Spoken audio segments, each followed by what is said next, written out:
sorry. I just got in from Barcelona not too long ago, had a great time, met a fantastic songwriter out there that I want you guys to meet. So this is Gary John's Journal, Chapter 7. I just sent Artemis to the airport back to pick him up, so he should be here anytime. But how about that for timing? We're all pro here. David Ross, you made it! Come on in. How are you doing, man? Hi. So good to see you. Hey, man, go have a seat over by the fire. Why don't you warm up? Thank you. Oh, I tell you what. Thank you. You know, Mark Twain taught the world that travel is fatal to prejudice, bigotry, and narrow-mindedness. Ain't that the truth? I learned that when I read David Ross in Barcelona, Spain, man. It's so good. How was the drive from the airport? You had to come all the way from St. Louis? And Yeah, it was easy. It was a self-driving car, so Well, yeah. Wait a minute. I sent Artemis to get you. My man Artemis. Who? Artemis. No, I don't know who that is. He brought your guitar, didn't he? It's Guitar? Oh, wow, that's my guitar. yeah. Well, I don't know, is it? It is. Well, that's Artemis. But you didn't see Artemis? No, it was a Well, self-driving you know, car. that's not unusual, actually. But anyway, listen, how rude of me. Can I offer you a beverage of some sort? What do you want? Yeah, sure. Maybe a beer. That'd be lovely. You know what? Let's introduce you to a local beer of local fame here. It's called Stag Beer. I'll get Artemis to fix you up one. Artemis! Artemis! I've got David Ross here, all the way from England, San Domingo, wherever he is last. But Artemis, man, I'm sorry, David. He's might be taking a break or putting the car away. Oh, that's all right. Well, what's this? Oh. There's a stag. Did you see him? No. This is, well, It's again, you'll get used to that. But It's wow, it's thirsty work. I wish. Well, would you look at that? Stag beer in bottles or cans. You fit right in, David. Oh, so he opens yours and not mine. Well, that's what we think of that. Cheers, Cheers. my friend. Cheers. Make sure the label's out. Hey, man, we're going to have to put you on TV. Oh. You're going to get in trouble with immigrations, you know, with all this. But, anyway, ladies and gentlemen, as I told you, I met this guy in Barcelona, Spain. He'd been traveling all over Europe, and it's just so great to have you here. So you flew in originally to New York, went to Philadelphia, right? Yeah, the trip started in New York, and I was with on a road trip right across America so far. Started in New York, I went down through to Pennsylvania, and then I played a gig there, then across to Roanoke, Virginia, and then to Nashville, which is a place I've wanted to go for such a long time, and it was great to finally be there. You know. Well, you might remember this. I was telling you, Nashville's going to eat you up. There's a lot of no in that town. Yes. So how'd it go there? It was, well, initially it wasn't the best experience how I arrived in Nashville. What happened? Well, the partner I was with, we kind of had a small disagreement, and well, how do I say this? He's quite an incendiary character, so maybe I pushed the wrong button somewhere, and he decided just to drop me off in like the middle of nowhere on the outskirts of Nashville. Yeah, You kidding me? Yeah, nightmare. Literally, yeah. Just get out and you're on the road. Yeah, literally put me on the street. Yeah. Well, I imagine you travel light. I know you got a backpack and a guitar. guitar, so yeah. what'd you do? It's like fine. hitchhike and Yeah, pull no, your it- leg up? It took a while to actually get my app for Uber activated and get myself sorted in a hotel, but it wasn't what I was expecting. But these experiences, I suppose, are what shape us, and also for me as a musician, as a songwriter, it's something you can draw upon and to create some magic, perhaps. Well, you and I both know this. Music can solve all. So before we even go on with these stories, I remember this pub you were playing at. It was actually an Irish pub in Spain. Yeah, you know. that's right. Yeah. But I loved that song that you played. It's called "Leave Your Love Behind." Yeah, that's Can right. Can you play that one? Yeah, sure. You got a guitar. Let's hear it. Yeah, why not? Man? Okay, man. The You're in whistle. for a treat, ladies and gentlemen. The interesting thing behind this song is that it was written at the halfway mark of a very long relationship. And I actually played it one night in Nashville, and it's 10 years old, this song now, and it's on my second album. And strange thing is, I played this song thousands of times, but that night when I played it in Nashville, I forgot an important part of the song, and I just laughed. I thought, if you're going to forget to play one of your own songs, best place to do it is in Nashville. That's right. You put that'll put you on the map. That's for sure. Yeah, sure. He's the guy that forgot his own song. Yeah, yeah. It's a beautiful song, man. Go ahead and give that a whirl, man. I love it.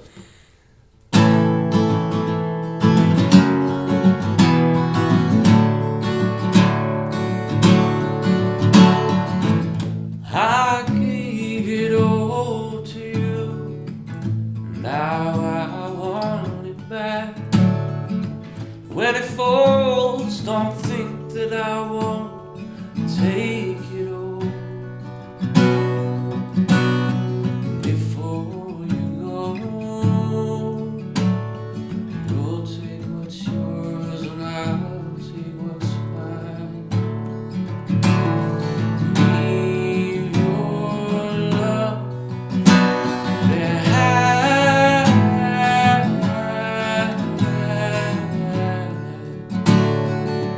Leave your love behind.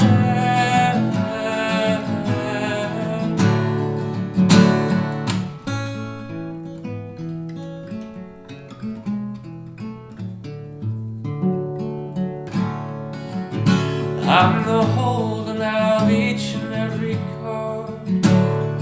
My advice I will give for free. No, you won't forget anything. This now belongs to me. You put on quite a show. This time I know just where to draw the line.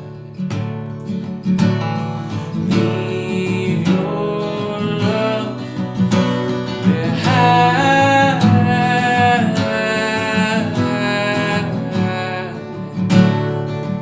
Leave your love behind.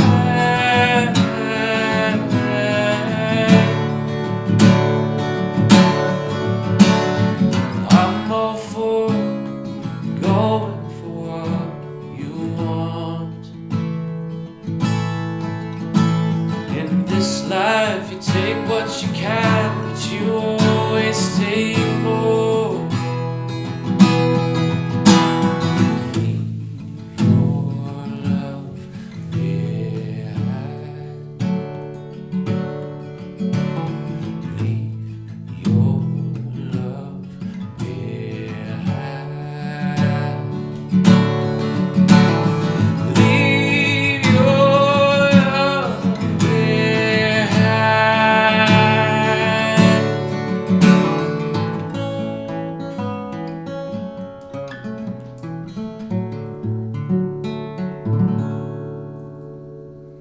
Oh, man. So beautiful. Thank you. I'll tell you what. You remember you met my sister when we were That's out right. there. Yeah. We played that song. She was crying. My sister never cries. So that Wow. really hit her. Wow. So, Okay, I didn't know that. Yeah. Well, I'm telling you Wow. now. Okay. In front of the world. Yeah. Wow, that's actually a great thing. I've always said that if music can move a person in that way, it doesn't matter if it's because music is also a great tool for catharsis. It can actually help you exercise your emotions, exercise demons perhaps. But that's one of the great things that music can do. It can take you to a happy place, a sad place, also a wide variety of places that you know in the end it's actually going to do you good. So I'm thinking, here you are, outskirts of Nashville. Was it day or night? Of course it was night. Nighttime, of course. So, Yeah. okay, and you're, like a cat, you land on your feet and Yeah. get out of it. But that adversity, did you come up with any song I- ideas for that? Well, Or- Kind of, because it was a red Tesla, and as I said about the person being an incendiary character, I haven't written a song about it, but I got a great line of a song or an introduction to a song with something like, I rode into town on a red horse with the devil. All right, folks, you heard it here first. When this song hits the airwaves, you're going to know the backstory. Say, well, I knew David Ross back then. But since then, it sounded like you had a really good time in Nashville. It didn't eat you up at all. No, it didn't. I had a great experience there. And as I said, I wanted to go there now for nearly 4 years. Mm-hmm. And every attempt I always made, for some reason, it didn't happen. But this time I was determined to, even though my entrance was actually not what I wanted, how it to go, but after that it was just smooth. It was smooth. Everything was great, and I deliberately knew nothing about Nashville, or almost nothing. I intentionally wanted to be blissfully ignorant. I wanted to have a blank canvas. I wanted to go there with I always said I wanted to go to Nashville with an open heart, open eyes, open mind, and not to have any expectations at all. But it was a great experience, and one of the things that was really, really I felt strongly about the place was everyone was so encouraging. There was a great feeling in general about the city, especially on Broadway and on the singer-songwriter nights that I played in other parts of the city. It seemed that everyone was very, very supporting, and that was just something that was wonderful for me. Yeah.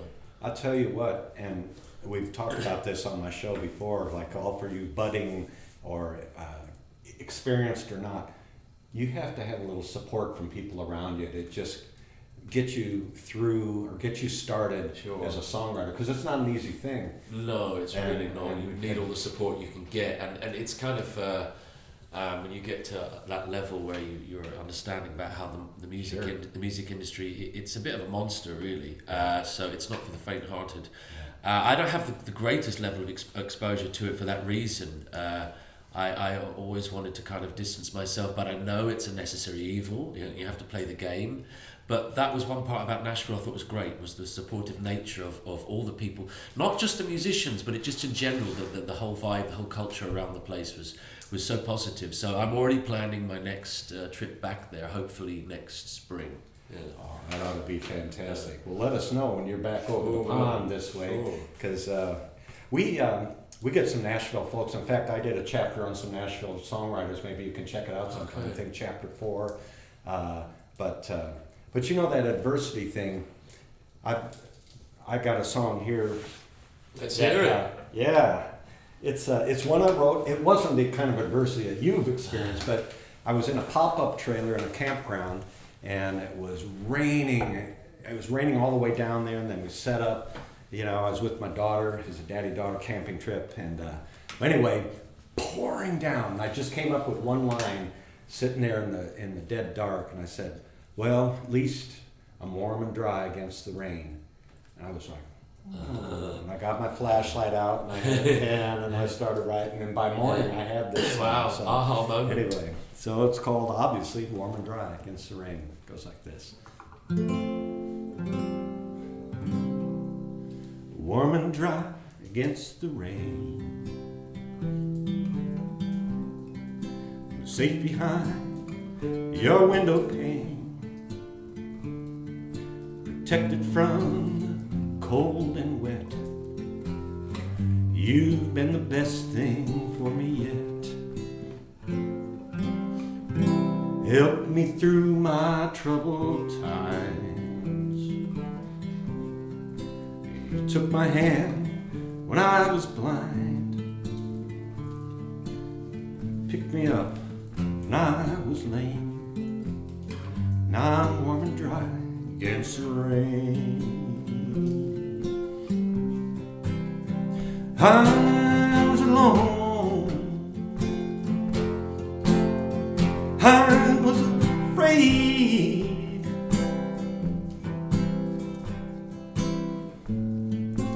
all tangled up in the mess I made.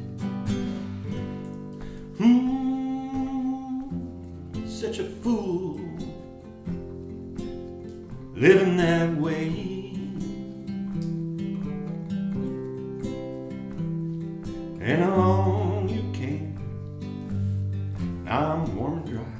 against the rain.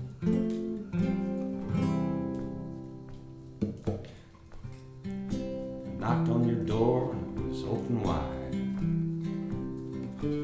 Asked for shelter, stepped in from outside.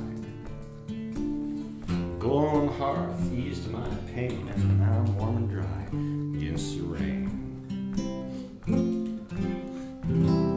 Used to wander in the wood, never doing as I should. I tripped and stumbled to the ground, not believing I'd be found.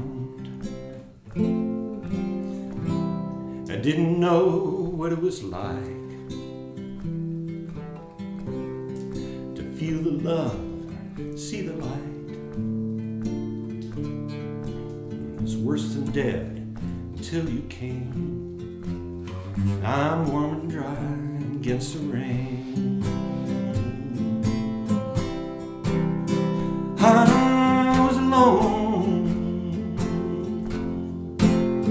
I was afraid,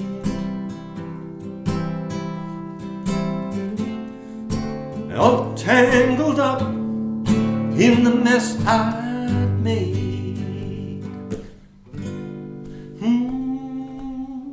Such a fool, David Ross, living that way. And along you came, I'm warm and dry against the rain.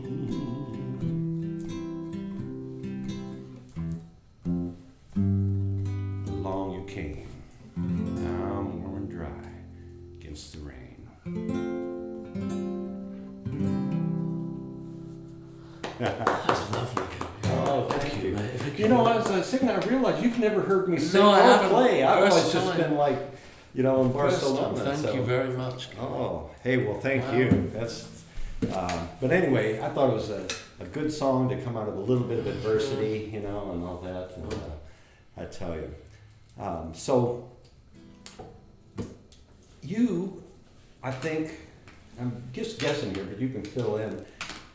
You've probably given up a lot. I know you've played live in over 30 different countries. And you're born in Bahamas, Yeah. raised in England, Yeah. but you know you live in Santo Domingo now. I'm living in the all Dominican that. Republic, yeah. Yeah, and so, but 30 countries, Amsterdam, Europe, Germany, Italy, Spain, and out of all those places, I just happened to run into you, me and my brother there. Yeah. What a hoot. Yes. But it's not all puppy dogs and birthday balloons, is it? No, it's really not.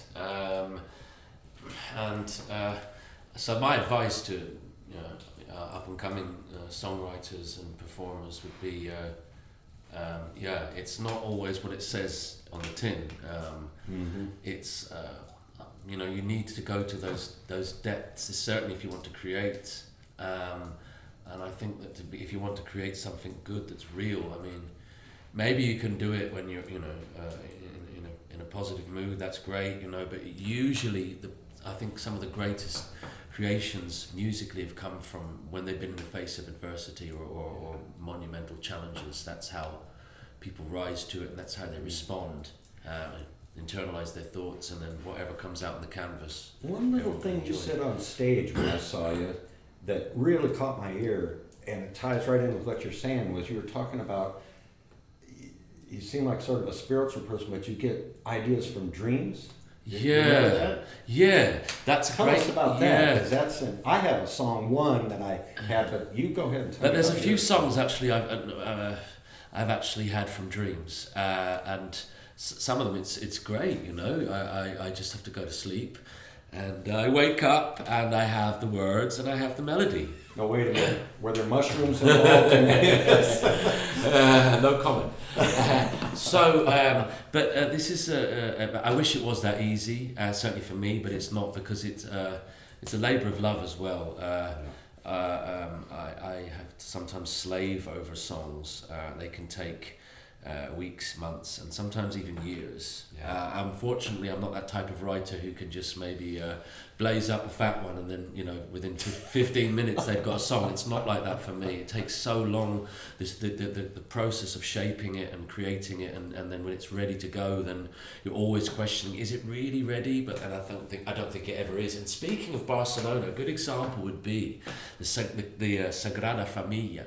There's always renovations going on in that place, and one of the reasons why is because they say that it's never going to be finished. It's a constant, ongoing structure that is, they believe, is organic, and that's part of. I mean, there's something that you can draw upon there about an analogies used with life.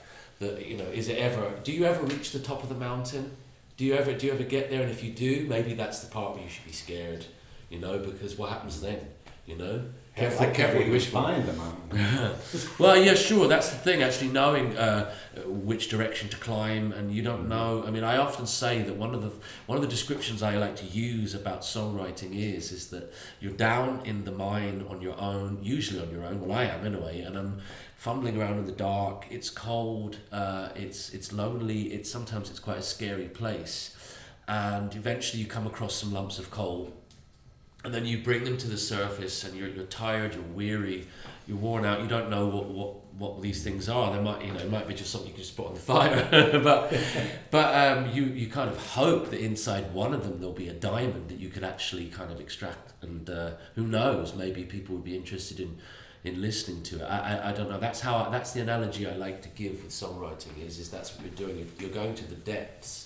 And you're bringing something back. And in the dream world, as I say, sometimes it's great. I get the words, I get the melody, and then I wake up and I'll record it in my phone and go back to sleep, and then I'll play it again when I wake up, and I'll think, I've heard that before. But then, sometimes it feels like, am I stealing here? Because is it mine? But then I kind of think, well, it's mine to steal, surely. I'm taking it from another realm and bringing it back to this world here, and then it's there on display. Okay, cool. Yeah. Like a conduit. Yeah, that's right. That's why I sometimes think about that. That's been mentioned several times by many very successful writers, such as a guy called John Lennon. He said that he felt like he was just a transmitter. At times, he was just exactly a conduit. He was just communicating the message from a faraway place, and sometimes that's how it feels.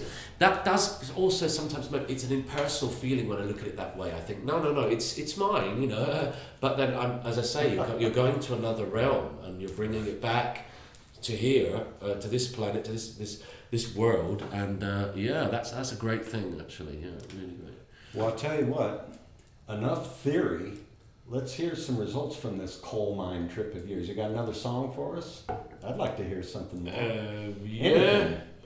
Sure. I hadn't really actually planned the second one, but I feel that because that first song was from my second album, and I thought, well, okay, now what I could probably do is this one, and this is actually one of the first songs I actually ever wrote. And it's very, very conceptual. It relies heavily on not just the melody but also the words. And it was actually Bob Dylan when they asked him the question, what's more important, is it the words or is it the melody? And he said both. And I like to think that's the same for me when I'm creating. And it's an interesting concept, this song, because it's we've spoken before when we were in Barcelona. I told you some of my crazy, wild, wacky theories. This is just another one of those. And if you've ever seen that movie WALL-E, then just remember I wrote this song 2 years before that movie was released. Okay. And it's based the upon... disclaimer is out there. Yeah, sure. And it's just based upon like a future civilization set in 1,000 years where we have a preservation society, and we will keep the living DNA of every living organism on Earth, and then we'll keep it in the civilization that we've created in space. When I first wrote that song, it's about 18 years ago. I had a lot of laughs back then. But now, funnily enough, there's still laughs, but maybe not as much as there once was. Well, it's going to be 20 more years before all that comes to then pass. It's a reality. So I thought one thing that I thought would be great to preserve would be music. So inside the lyrics of the song, I've interwoven 13 album titles, They're in there somewhere. Sometimes I forget where they are, but I'm sure they're in there somewhere. Let's hear it. Okay.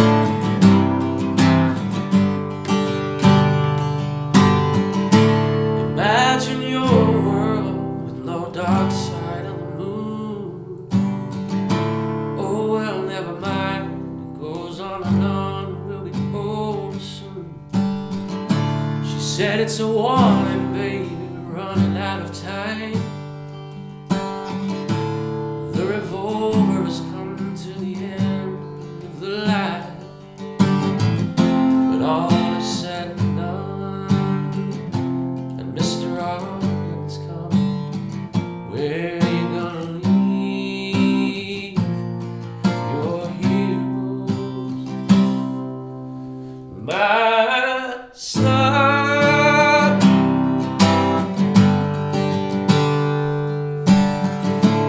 Outer space heroes, where did you come from? Outer space heroes, this is where you belong.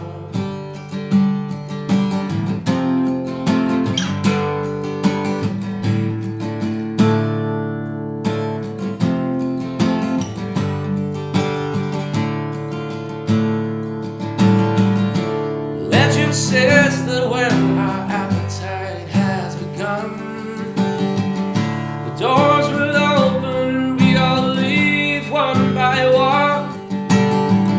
So when the end is nigh, we must find the safest place. But for our heroes, this must be outer space. 'Cause we're all born to run when that lady is sung.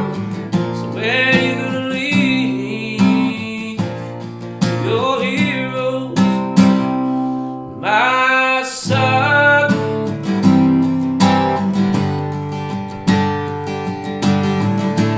Outer space heroes, where did you come from? Outer space heroes,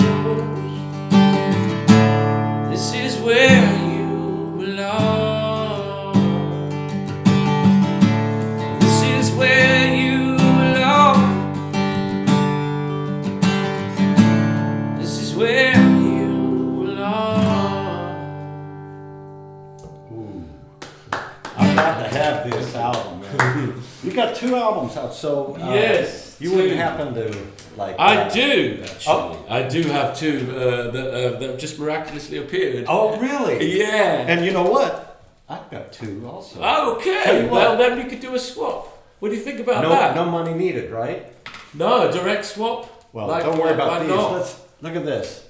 Oh my gosh, I cannot wait to Yeah. hear these. That's the first one and that's the second one. And what's with the Nassau Royal? Nassau is the Bahamas where I was born. And Oh. I just thought that there was rather a lot of songwriters and singers with the name David, and I just thought, well, I want to try something different.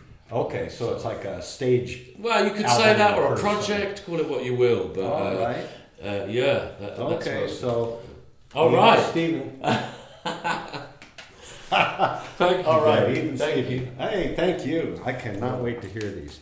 Hey, you know what, David or Nassau Royal? Yeah. Please call me David. Okay, Yeah. David, right? If you're in Spain. And Yes. I know you speak Spanish like A like little native, bit, yeah. I Try love to. that. There's some guy. Well, that's another story. We'll save it. Right. But I'm going to put you on the spot. Uh, You told me about a busker you saw in Spain, and he was playing this classical song. And this is a classical guitar. Let's see what you get. Can you play like any Segovia? really? Come on, just Is give this us a for little real? sample. Just a sample. No, honestly, this is not. We're running out of time, but you know. Of all things. Yes, come on. But I heard you in the kitchen. Come no, on. but I was just messing around. Yes. Check this out, ladies and gentlemen. No. Because you know what? Having a little bit of talent to pick on that guitar does help get those song ideas out there. But just show them what you got. Talk about being put on the spot. Those songs I knew because they're mine, but I don't know this one, and this was not planned. Well, it was when I was going through the metro. I was going through the subway in Spain. And it was a song a piece I was trying to learn, and it's actually, as you'll see, with all the mistakes that I'm going to make, you'll see it's actually rather hard, and it's also a hypnotic piece as well. It's very, very hypnotic, and that sound was resonating from a player who was a guy, probably I'm guessing maybe about 60, and he was playing this in the metro, and he was using an amplifier, and the sound was just translating gloriously through the tunnel, and it was such a hypnotic sound that I had to just make my way over to see him, and he was just playing, and he looked up and he was just seeing me with my fresh face, my eyes coming out of my head. So I mean, just a little snippet of a sample there.